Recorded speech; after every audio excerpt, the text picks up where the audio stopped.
Let's go. Let's goddamn go. Yes.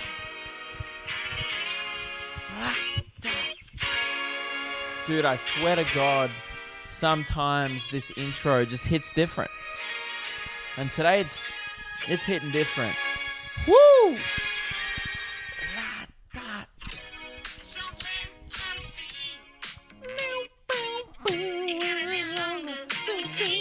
Welcome back to the Luke Kidgell Hour. I don't know if it was the intro that was hitting different today, or perhaps it was the 3 pints that I had at the pub before I sat down to record this podcast. Either way, vibes are good in here. I'm in Darwin. I'm out of hotel quarantine now. Welcome to the Luke Kidgell Hour. This is it. I'm Luke Kidgell. Imagine if I wasn't. That'd be shocking. What a twist that would be early. It is me, can confirm. I'm the host. But imagine if it was just like Tim-O-Matic. And I was like, hey guys, sorry Luke couldn't make it in today.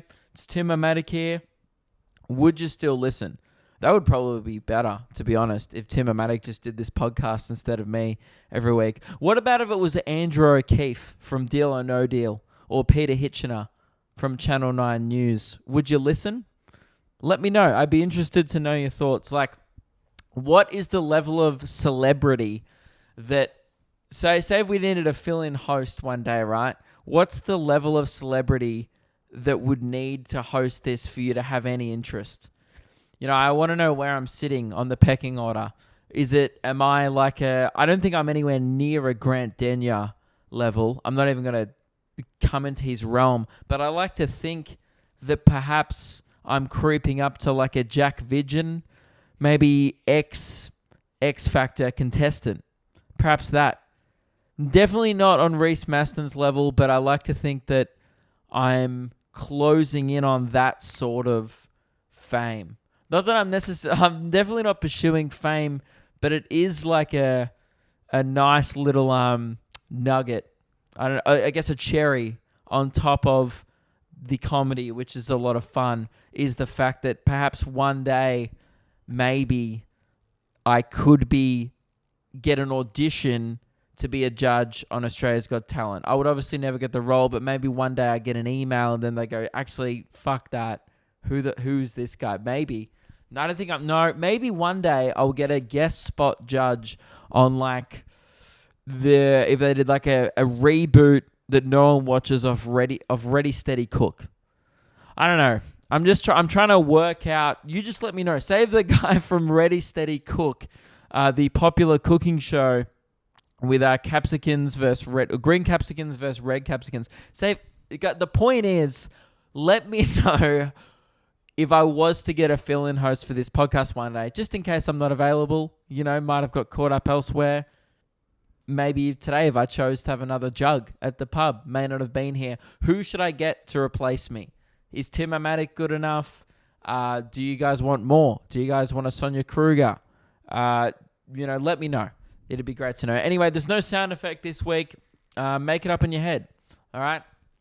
For once, use your brain. Have a bit of creativity. I'm not going to do all the work for you. I'm not going to sit here and play sound effects every week. All right, guys, it's time for the sound effect, and this is up to you. You just picture whatever you wanted to in your head this week. All right, it's sent in by your own mind. All right, here it is in 3, 2, 1. You guys, I wouldn't have done that one. I wouldn't have played that. But let me know which sound effect you chose to play in your head then. Jesus. So, I'm out of hotel quarantine. I'm as surprised as you are. Few people probably have a few questions. Luke, if you're watching the video especially, I'm definitely not in hotel quarantine. I'm in a hotel room. There's a kitchenette behind me. Dude, I got a dishwasher now. My life fluctuates rapidly in quality. All the time. That's what I've realized. I go from 2-star government-mandated accommodation, like quarantine. 2-star is generous, by the way. If anyone saw the TV that was on my wall. To like a 4-star hotel within a day, and I don't even know where I'm going to be sleeping the next night. We got a text at 6 p.m. last night saying, because of Melbourne's lockdown and their ease restrictions, the Northern Territory was just like, oh yeah, you don't need to be in quarantine anymore. Anyone from Melbourne is all good, unless they've been in like a tier 1 exposure site. Then you got to finish your quarantine. I hadn't been, thank God. So now I'm out.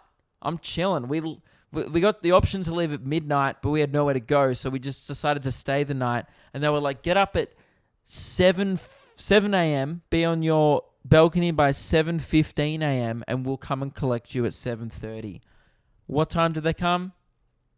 8:30 a.m., dude. We waited on our balcony for 1 hour and 15 minutes. That was epic. That was lit. That was cool. But yeah, I'm in Darwin now in the CBD, and man, I'm a sucker for a bit of a shithole that has good weather. You guys know how much I love the Gold Coast? I'm loving Darwin. I haven't been here since I was like year 8 on a family holiday, and I see the appeal now. A lot of pubs. Went to one at 11:30 a.m. this morning. Now that sounds sad. And it is. So I'm not saying don't judge me. No. Let that flow in. Hang on. What's that? Oh, what am I feeling there? Oh, is that it? No, it's your judgment. Thought it was a titty. It's not. It's not an imaginary titty for audio listeners. I'm squeezing the air. It's not that. It's your judgment, and I feel it, and keep it flowing in. Why was I at a pub at 11:30 a.m. on a Wednesday in Darwin? It's a great question. And the answer is we couldn't check into our accommodation until 2 p.m. And I'll be honest, there's not a lot to do in Darwin. And we had all our bags were at the hotel, but we had a big old backpack. It was so hot. It was like 35 degrees. We went for a walk along the Esplanade for like 45 minutes. We just cooked ourselves. I was getting sunburnt. I was like, dude, I need some refreshments. I'm parched. I've been in quarantine for 10 days. I need a beer on tap. No alcohol in quarantine. Not that I necessarily need alcohol. That's not the case at all. Actually, that shocked me.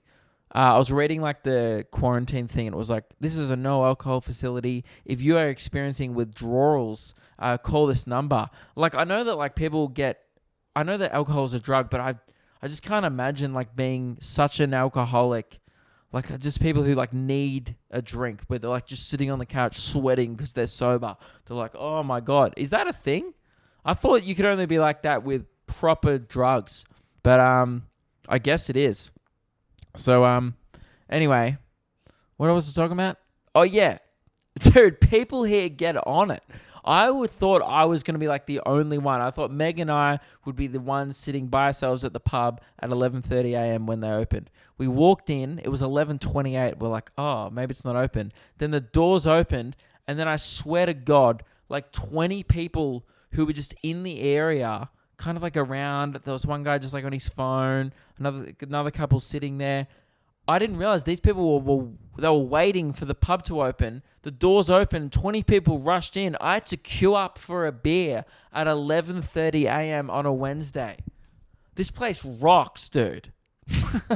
Oh my God, my people. It was so good. Like there was a vibe at the pub at 11:40 a.m. Think about that. Not like a grim vibe as well. There were tunes. The sun was out. It's like 27 degrees. Like it gets to 35 in the afternoon. People are trying to knock out their beers before they get too sweaty. It was unreal. And every old dude here, for some reason, looks like stale Jimmy Barnes. Like every old guy looks like an old Australian rock dude. I've seen so many budget Daryl Braithwaites just rolling around, and none of them have a clue what's going on. There was one guy pushing on an electric scooter. I don't think he knew that there was a throttle. It was incredible to watch. Just like a guy with one of those public hire scooters, and instead of just going and zipping around like all the skiing young people or the Darwin youth, he just clearly saw a scooter and was like, well, back in my day, we had to give it a bloody push and a shove to get this thing off the ground. And he did that. It was great. So I'm having a ball. I love observing the locals. It's so good. The pub was great. Just great conversations all around. You know, the lady was like, the first guy who got a drink was like, "Hey, you been busy?" to the bar girl. And she's like, well, I just got to work. It's the morning, so not yet, but there's 20 of you here, so probably, yeah. In watching her process, that was great. She was like, we've just opened, and the guy was just like, "So you have been busy?" And I know he was trying to make conversation, but don't press her on the question, dude. So, yeah, I got, man, nothing like 3 pints and 30-degree weather just wipes you out for the afternoon. I just thought I'd go there, have a couple of beers, and then roll back, do this podcast. But I had like 3 hours sleep last night. So this podcast could be the greatest thing I've ever done or just forgettable as hell. And honestly, at this stage, I regret to say it's leaning towards the latter. But you got to push through. You know, you guys need a podcast. I'm sorry it was late. The reason why it's late is because unfortunately shit went down with my Brisbane show. We don't have the details of the rescheduled venue yet. It will be the same date. So essentially, dude, I'm having a real shit run at the moment. I was having a great run at the start of the tour with COVID and everything. And then recently with Melbourne being rescheduled, Adelaide, I'm just having a shit patch. We get to these shows, nothing's going wrong. I'm quarantining here just so I can do my Perth show. Oh, by the way, the Darwin show sold out, which is sick. So thank you very much to everyone who got tickets to that. That's on Saturday. I'm keen as for that. But yeah, I'm doing everything I can. And then, as if we can't catch a break, we've got a Meg here. Meg has arrived. How was the shops? Scary.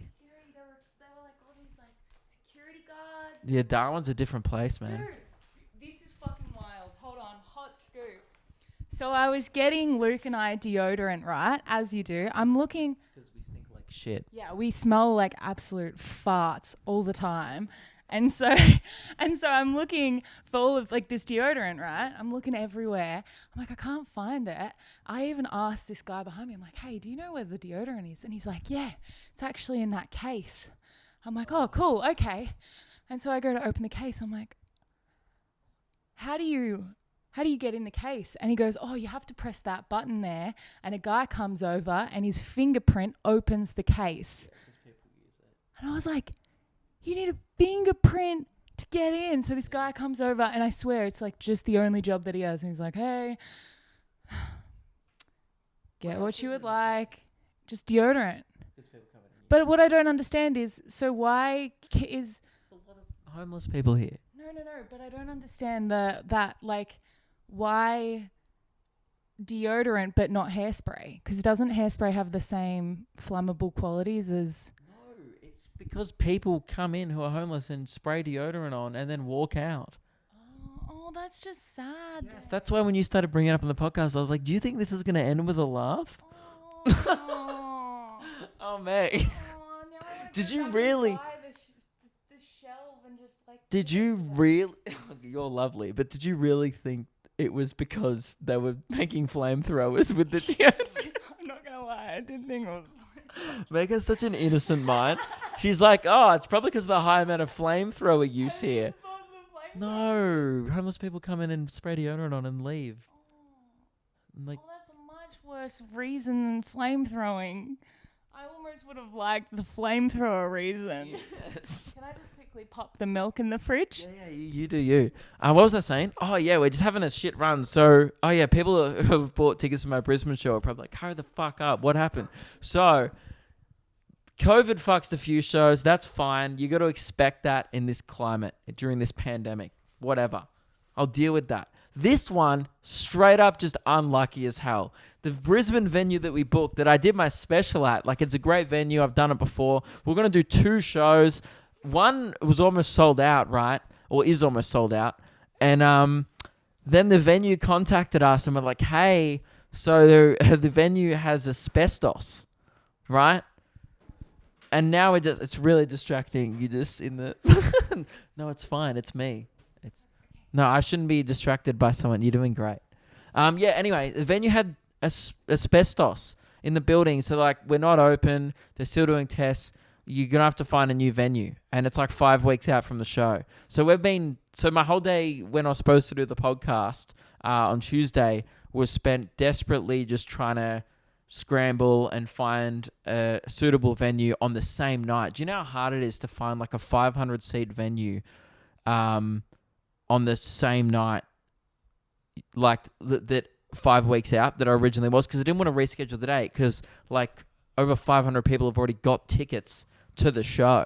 So I can't like fuck around that many people. So we've found an alternative venue. It's not confirmed yet. If you have got tickets to the Brisbane show, just keep looking at your emails. You'll get it in the next few days. If you don't have it in the next few days, check your junk folder, check your spam folder. And then if you can't find it, email us and we'll sort it out. And so I think pretty sure it's going to be in Mount Gravett or something at Event Cinemas. It's going to be at a 500-seat movie theater. We're putting in a stage. It's a whole thing. It's not my choice. The venue we had bailed and there's no theaters available once you've already got tickets on sale. It's a long story. But anyway, check your emails. All the information will be there. It'll still be on September 4th. And there will also be an extra show we're adding on September 5th now as well on the Sunday. So if you haven't got tickets, bear with us, and yeah, cool. So that's why there was no podcast, because I spent my entire day stressing and organizing that with Meg and being on the phone to venues and contacting almost every single venue in Brisbane.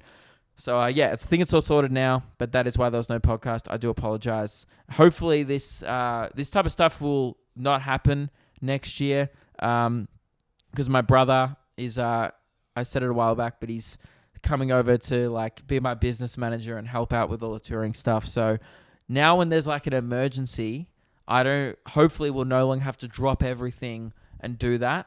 Because whenever I have to drop everything to do something like that, it completely fucks the content of the whole week, which is annoying because there's only a limited amount of time. So anyway, that's why the pod is late.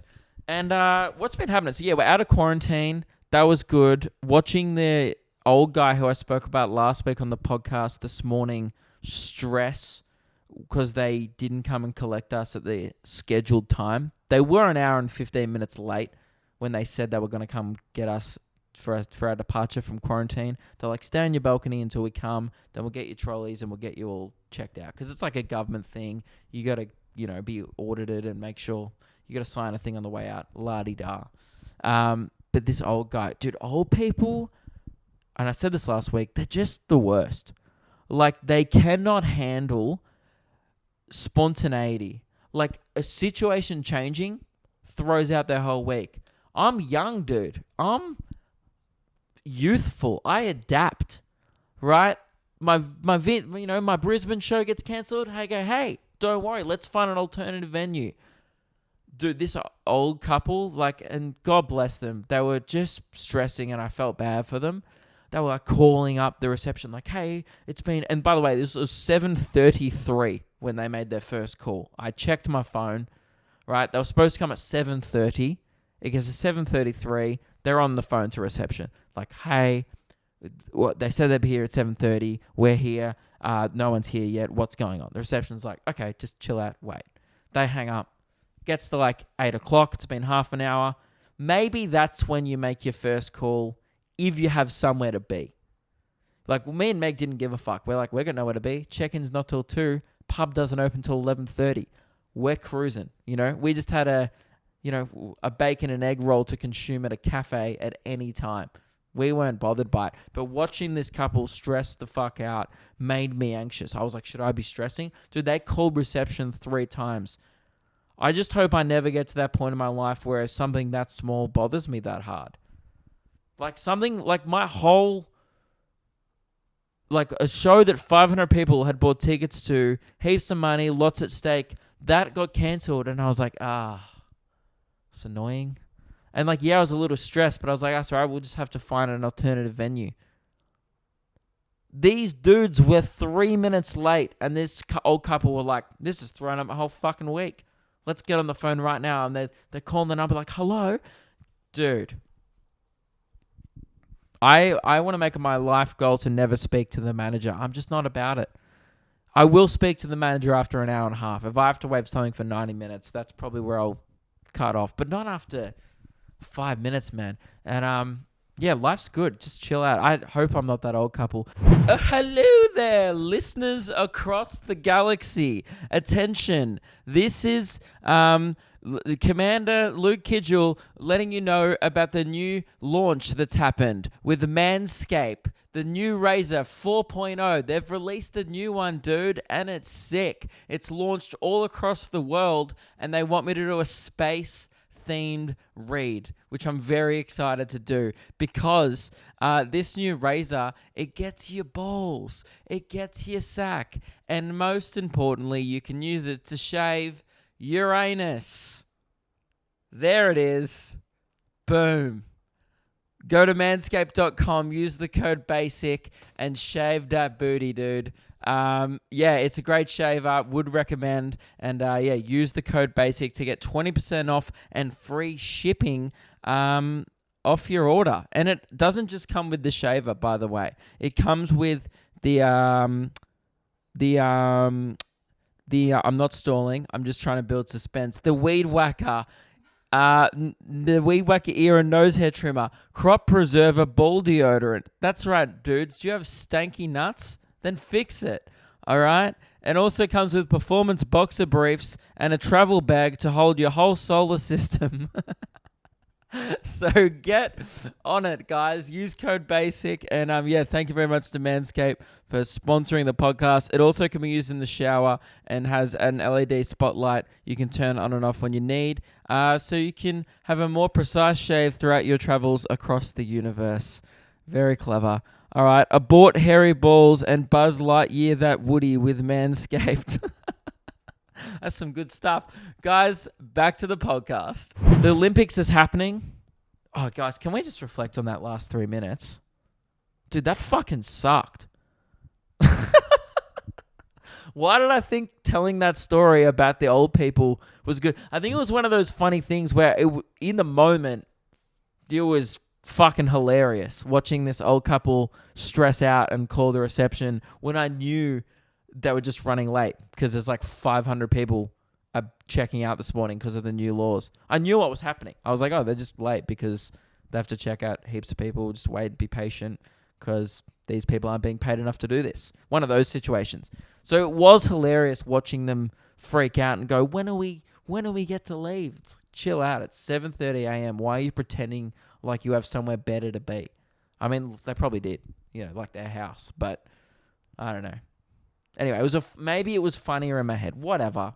Guys, I already said earlier in the podcast, this fogcast? I can't even talk. I already said that this might be forgettable content, and we're heading down that path. This is good, though. The Olympics is on still, and, dude, I'm loving it.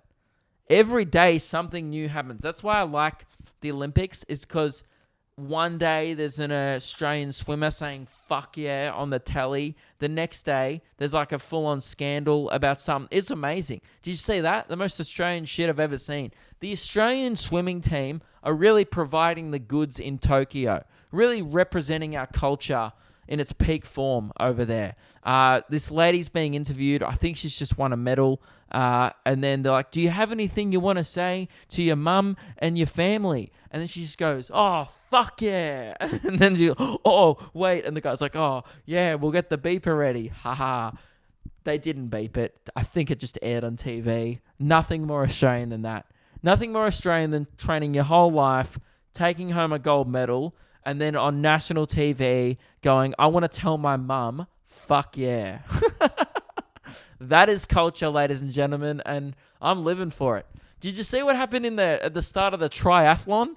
So if you don't know, the triathlon, it starts with it's an open water swim, and all the athletes on like the starting block, I guess, like this big platform that runs out in the water, kind of like a jetty, and they're all ready to go off. There is a boat just sitting in the middle, 5 meters away from the jetty, blocking half of the athletes from diving into the water. And then they just go 3, 2, 1, and start the race. Half the athletes jump in. Half of them are like, what the fuck? Do I have to jump and swim under this boat at the start of the Olympics? Then the boat realizes, so some of the athletes start swimming. The boat's like, oh shit, I'm in the way. The guy in the boat starts to reverse. The people driving the boat just start to reverse out. Dude, they almost, watch the video if you can find it online. They almost reverse into one of the athletes. Some poor swimmer almost copped a propeller to the face while they're competing in the Olympic Games. Because then they just start reversing. Meanwhile, there's people swimming either side of the boat and they're trying to reverse out. Imagine people swimming like fucking mental because it's what they've trained their whole life to do. And then other people are just standing on the podium being like, are you fucking kidding me? And then they just had to recall the race and do another start. I don't get how that happens in the Olympics. What kind of error over the radio is that where someone's like, yeah, we all good to start the triathlon, one of the biggest events where there's only one take at it in the Olympics. And someone was like, yep. And no one was like, hey, what about that boat that's literally blocking half the field from starting the event? No, and then no one said that. They were just like, yep, no, I didn't see any problems here. Not the giant military boat that's just docking off the jetty where they're about to start. And perhaps will cut the face off one of the athletes. So watch the video, 100%. Some of the athletes almost got beheaded by a propeller. It was fucked up. I felt like I was watching an ISIS video, but it was on Channel 7. And it was the Olympics. Fucking crazy. So, what else is happening in the Olympics? There was a bunch of other good shit, man. Oh, obviously the celebration of the Australian coach went viral. Again, Aussies just make things better. I'm sorry, but our culture is better than you. We may not be as good at you, as, we can't compete in the marathon. Kenya's got that wrapped up. They got that shit in the bag. Ethiopia, they'll be like, thank you, try again. But we do have funny viral moments wrapped up. Is there a gold medal for that? There fucking should be. We are as good at fucking up the Olympic Games as we are at swimming, which is pretty fucking good as a nation. And it's been mainly the swimming team excelling at both. So it's great to see. Dude, that coach when Titmus won the gold medal in the freestyle, fuck, it was good. What a comeback as well. That race had me on the edge of my seat, right? And oh, dude, it was so funny. Just that guy losing his shit. I thought he looked a lot like Heath Ledger actually, which made me a bit sad. Jeez, way to fucking kill the mood then, Luke. Yeah, bring up another beloved Australian who's no longer with us. That'll be good for your podcast. Anyways, that was a good celebration. Man. I turned it over to the rugby sevens and we were playing, who were we playing? South Korea. And goddamn, I tuned in at like midnight. I was about to go to bed. It was 28-0. We were up by 28 points. I just went, what happened in this game? It wasn't even close to the end as well. I think we ended up getting like 40 points by the end. But it was 28-0. Like, I felt bad for these Korean blokes. Like, they're just not built for it. Like, genetically, you're trying to compete with like meathead blokes from regional Queensland running and crashing into you, and they're a bit leaner in the rugby sevens, but still something. I didn't really watch much of the game, but I just looked at the scoreboard and went, fuck, that must be brutal. Getting on a flight and then getting done in like your first match like 40-0 by a bunch of Australian blokes. That's rough. But yeah, the Australia's been going well. It's good to see. I fucking love the Olympics, dude. It's so much fun. It's just like there's always something on to watch. There's honestly nothing funnier than just like, I pretty much watch it before I go to bed every night, which means I always end up seeing the same sports. I always miss the good shit. I always miss the skateboarding. I always miss the surfing. It seems like all the good shit happens during the day. The basketball. Whenever I go to bed, I chuck it on at like 1 a.m. I get stuck with like, men's beach volleyball and equestrian. Or like a fucking write-off in the rugby sevens where someone's up by 40 points. And you're like, all right, great. And I caught the end of the women's water polo the other night, which it was fine. It was good. But I just feel like I'm getting the short end of the stick a bit as I tune into my 7th equestrian event of the games. I can only watch a horse trot for so long before I'm like, fuck, is this what I, wanted to see? Because I love the Olympics. It's like my favorite. I'm really into sports. I think my favorite is just variety. Some sports just flat out suck to watch. I'm sorry, but if you can sit there for like an hour and watch fencing, you're the most boring person on planet Earth. It was like, I watched it for like 5 minutes. I was like, dude, this is the shittest sword fighting I've ever seen. It should be cool. On paper, it sounds fucking sick. Like, oh, go to the Olympics and have a sword fight. Like, hell yeah, dude. The reality is 2 people who look like they're robots out of iRobot. They look like the Michelin Man. They're just like fighting. And they're not even like, you know how sword fighting's cool because you're like, shing, and you're slashing each other, and like kind of like how Jedis fight with the lightsabers. There's blocking. It's more of a poke. It feels like more like 2013 Facebook notifications. You receive a poke and you're like, what the fuck's this? It's not really sword fighting, fencing, and I don't also know how it's scored because they're always like, huh, huh, huh, and they're like dancing back and forth, and I'm like, all right, cool, and then it looks like a physical stutter. That's it. Their body's like, so. That's what their body's doing. They just kind of go back and forth, and then eventually someone goes, whoop, gotcha. And then they just reset, and I don't really know who ends up winning the point because you can't even see the sword on the TV because it's so skinny, But yeah, no, the games has been good. I've been out here living for it. It's great to see. One thing I did want to do on the podcast was that we got a ripper. Oh, wait, just to finish off this Olympics chat. I think last week I was trying to figure out what the hottest sport was. And I've done a bit of research during the week. Obviously, I was leaning towards a beach volleyball, stuff like that. I don't think there are many hot sports. Look, all I can say is this. It's definitely not the weightlifting. Now, don't want to be disrespectful to the weightlifters, powerful athletes, but I'm not the type of guy that's sitting there going, fuck yeah. But I would say for, a mix of girls and guys, you'd have to say swimming is arguably one of the hottest sports, but also anything that's moist just isn't that hot. I don't know why. It's just maybe let me know. I forget. A few people messaged me because I posed this question last week on the podcast. A few people, what was one message? Someone sent me a whack one. They were like, no, it's so, like I think it was a girl. Like the guys who do, a lot of girls were into the diving dudes.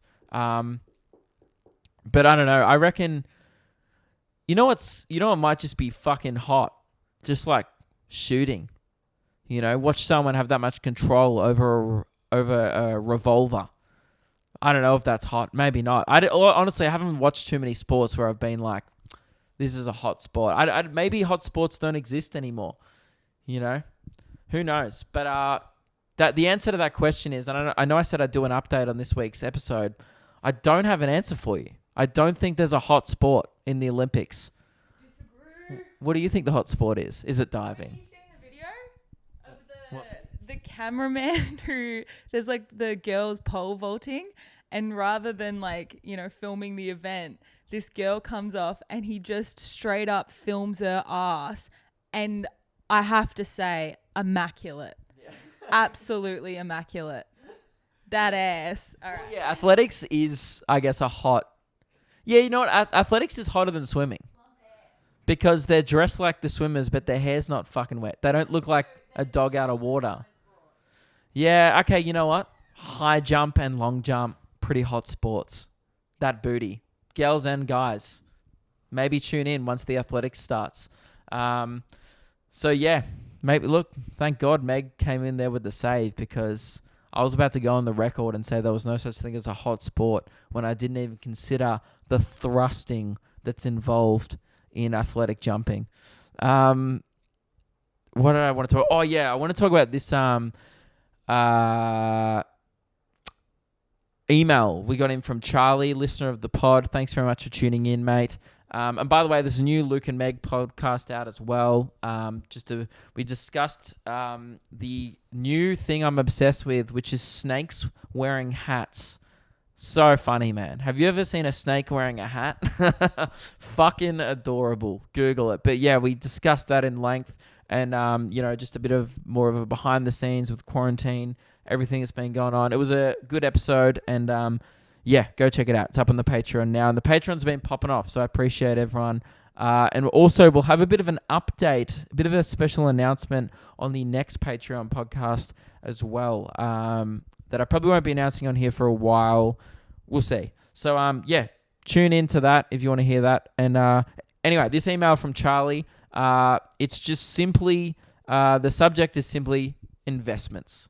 So already, he's piqued my interest. If you don't know, we have a segment on this podcast. Unfortunately, Reese is not here, which is devastating. And I think it really shows with, how often forgettable some of these episodes are becoming when, I feel like pure shit. Just want Reese back, to be honest. I feel like the quality definitely stoops, and that's a testament to Reese's energy and the great producing work that he provides to this podcast. But Reese and I started a segment a couple of weeks ago where we want to find out the best happy hour deals in Australia. Now, if you don't even think for a fucking second, hang on, what's the time? 5:20. Shit. Happy hour started 20 minutes ago at the pub down the road. So this episode, maybe cut short.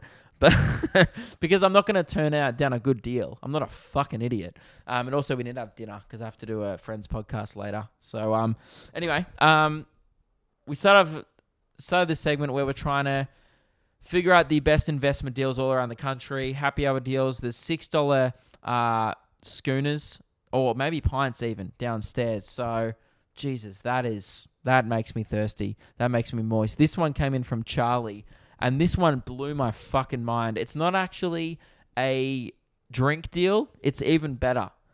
It's a chicken parma deal. He said, okay, so I've got no idea where I took this photo, but I took it a while ago in a bottle-o when I was 14. So it's still on theme. It was taken in a bottle-o. Are you ready? I'm now 19 and I still think about this every day. Every day this comes to Charlie's mind. And you know what? If I was Charlie, I'd also think about this every day. So this is 5 years ago. So we're talking 2016. I'm looking at a photo of a sign up on a wall that just reads $4.99 chicken parma with any drink purchase, 6 till 9 p.m. with chips. I'll say it again. I didn't say $14.99. I said $4.99 with any drink purchase. Dude, I was going to get a drink anyway, right? Sure, buy a six-pack. Then you get who gives a fuck what the parma tastes like? If it's chicken, that's a great deal. If you get chicken, Napoli sauce and ham and cheese slapped together on a paper plate, who gives a shit? It's $4.99 with chips. Charlie, I read this email about a week and a half ago, and I've actually thought about it every day since. I looked at a menu before when I was thinking about having lunch at the pub. We decided to just wait and have dinner, right? I'm getting a bit peckish, not going to lie. I looked at the menu, $24 for the parma. I was like, why am I paying an extra $19 for this shit when I know I can just go to a bottle-o back in 2016 and get that deal, scoop up those savings? It's insane. This is the craziest shit I've ever heard. $4.99 for a parma? How are they even turning a profit off that? Surely the chicken alone, the ingredients alone, have to be worth $6, including the chips, the ham. Maybe not. Maybe like $3. I don't know. Like what kind of fucked business venture is that? Like, I like to consider that I'm a pretty good businessman. I run a tight ship. It might seem like a mess. I mean, it is a mess. Actually, scrap that. I'm not a very good businessman. No, but I'm definitely not so much as a bad businessman where I would sell a parma for $4.99. I'm happy to pay 10. 10 is unbelievable. If I got a parma for $10, I'd be like, oh, just shut up and take it. $4.99, honestly, just suspicious. You'd have that and be like, what? Not even what food poisoning will I get from this. Does it contain an STD? Can you get an STD from eating that? Maybe. Ham, cheese, tomato paste, and chlamydia, perhaps, on that bad boy. I don't know, but that's too cheap. So, yeah, great email, Charlie. Love that. Keep them coming in. To end the podcast, I did want to talk about this one news story I read.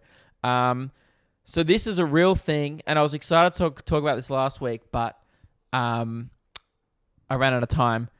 The world's most expensive stamp was sold the other day.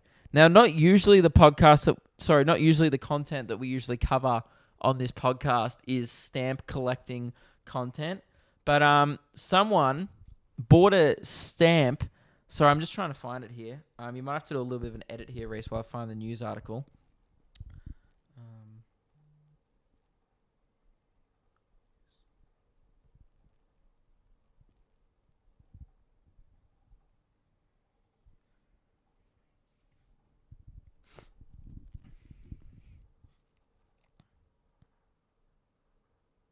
Okay. I found the news article, and this is why it interested me, right? I was just scrolling the news websites. I keep in the loop from time to time, mainly just probably looking at COVID updates and stuff. And I stumbled across this story from the UK. The rarest stamp in the world, dubbed the Mona Lisa of stamps, returns to the UK after 143 years. So it's a 143-year-old stamp. Quite old, sure, but hey, still a stamp that you put on a letter, right? Let's not get too excited here. At the end of the day, no matter how rare and old it is, you slap it on a letter, you lick it, and you fucking send it off. Guess how much it sold for? 6.2 million pounds, which I believe is like 11 million Australian or like 10 million Australian or something like that, for some perspective. For a stamp. That's insane, dude. The one-of-a-kind octagonal stamp will be displayed. Who gives a fuck, man? Who would pay that much money for it, right? It will be then locked in a vault before being displayed in a specially commissioned zero-oxygen frame. Now, I read this, and other people in the comments like marveling at it, going, wow, what a piece of history. Oh my God. Other people also like me, a little confused as to why you'd pay that much money with a stamp.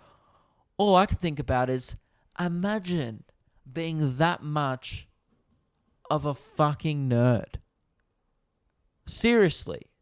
Think about that. You have what I think is 11 to $10 million, right, Australian? 6.2 million pounds, whatever. Right, I think it's like 8.3 million US, it said. You have that much money in the bank, just ready to go. When am I going to splurge this off? And you choose rare stamp. Were you watching fencing while you made that decision? Because you're the most boring person alive. And then you buy this box that's like zero oxygen. Oh, I want to keep it in good condition. Honestly, have more respect for people who buy like mint condition Pokemon cards, okay? That is better money spent on a more premium cardboard. That is, I would rather like someone spend more on a footy card than a stamp. Dude, stamp collecting is boring as it is, and then there's spending your whole life savings on one. That's insane. I go to Meg. I told this news story to Meg. I'm like, dude, someone bought a stamp the other day for like $11 million Australian. She just goes, what? And then she goes, yeah. I'm like, how fucked up is that? And she's a good person, right? So she was like, oh my God, like they could have started like an orphanage with that money, or they could have like started a dog shelter and saved so many little puppies' lives. And I was like, They also could have bought like 100 jet skis. Fuck. Like, okay, if you've got like an $11 million, you do you. But don't buy a stamp. I will draw the line there. I will, like, if someone wants to buy a mansion, dude, if someone wants to put a strip club in their own house, like Floyd Mayweather, right? I'm pretty sure he has that. Or 50 Cent. I forget. Someone has that. If you want to get a big screen TV with virtual reality, what you do, you, man, you fucking drop that money on Gucci. That's still honestly probably better spent than a stamp. I think we can all agree. Sure, Meg was like, yeah, put it towards something good, give it to charity. Yeah, that's good. Not as fun as jet skis, but still a great use of the money. But that makes me angry when people have like that much money and then they buy a 143-year-old stamp. It's like, I wouldn't be angry if they just, I don't know, bought a yacht to fuck up the ocean with. I'd be less angry. I'd be like, okay, cool. That's what rich people do. Fair enough. Sounds fun, honestly. Sounds like a little bit of fun. But a stamp, who's getting anything out of that? You buy it, then what? You look at it like, yeah, it's an old stamp. Was it worth $11 million, dude? How much? Oh, God. Imagine the personality that you lack to find that interesting. Look, good on it. Honestly, yeah, I get it. Everyone has their own interests. You know, not everyone's into Mountain Dew and Cotton On. Think of how many fucking slabs of Mountain Dew you could cop with $11 million. You could probably buy Cotton On the franchise. Maybe not, but at least a couple of stores. I'm just telling you, there's better ways to spend that money, you know? So, that's it, guys. That made me furious. I was so angry. Buy a jet ski, dude. Don't buy a stamp. That's the moral of this podcast. If you come into a significant sum of money in your life, just remember this episode, right? Maybe this will end up being the most memorable episode of all for some of you. If you acquire $11 million, you'll be like, what to spend? You might win Tats Lotto or something, and they'll be like, well, I'm certainly not going to buy a fucking stamp with that money. That's insane. Guys, thank you very much for tuning into the episode. We'll leave it here. There's honestly not too much to update you all on other than the fact that I've literally been in a room for a week until this morning, and I walked around Darwin for 2 hours. So not a lot happened, you know? There was a lot of old men at the pub and not a lot going on at the Esplanade. That's it. That's all that's happened. And I sold out my show. That was exciting. Perth is next weekend. Dude, next weekend, get on that. I would love to see you there. Biggest show I've ever done. And it's like 70% full, which is crazy. We sold like 700 tickets. So thank you so much. I'd love to get close to selling it out. Maybe even sell it out. That would be fucking unreal. And yeah, LukeKidgell.com, Bunbury as well. And Queensland, fix your shit with COVID. I saw that was like another case today. It freaked me out. Hopefully it's all under control. And yeah, should see legends there. And in regards to the Adelaide show, more tickets will be released if you missed out, if restrictions eased and whatnot. Cool. All right, thank you very much for tuning in, legends. I'm gonna go have some dinner. And yeah, sorry the podcast was a couple of days late, but just got fucked around again with the shows, and yeah, it was pretty unavoidable, and it's a bummer. But yeah. Thank you very much to everyone who's copped tickets. Thanks for tuning in to the podcast. Jump on the Patreon if you want to hear Luke and Meg episodes that we do on there. And other than that, guys, have a great week. Please don't spend $11 million on a fucking stamp. And, you know, shoot me through any niche Olympic stories that happened during the week, and I'll recap them next week on the podcast. That's really been my thing this week. Niche Olympic tales. I've been loving it. Oh, and the two 13-year-old girls that won this skating, dude. That was unbelievable. That was so sick. Do you know why 13-year-olds win the skateboarding? It's because that's a sport you should peak at when you're 13 years old. 100%. It just is. It's just one of those things that if you get to 17, you're either a pro or you're like me, and you're just like, you're an adult now who has made this your identity. I skate now. Like, that's just me. Yeah, I'm gonna skate along the Esplanade tomorrow. Can't bloody wait. Gonna have a fucking field day. Doesn't mean it's cool, right? But the 13-year-olds winning, that's the coolest shit I've ever seen. And there'd be nothing more humiliating than that. Speak it from someone who gets humiliated by teenagers a lot at skate parks these days. There'd be nothing worse than standing on the bronze podium, right? Or even not even getting a medal, because the first two people, the gold and silver medalists in the women's street skateboarding, were 13 years old. Imagine being like 25, being like, fuck. This person's like, almost half my age, and they both beat me, and it's their first ever Olympics, and also actually not even in year 9 yet. So that's awesome. That's the best shit ever. Well done, those girls. That's so cool. Anyway, guys, LukeKidgell.com for tickets. I'll see you guys next week. Thank you very much for tuning in. Bye.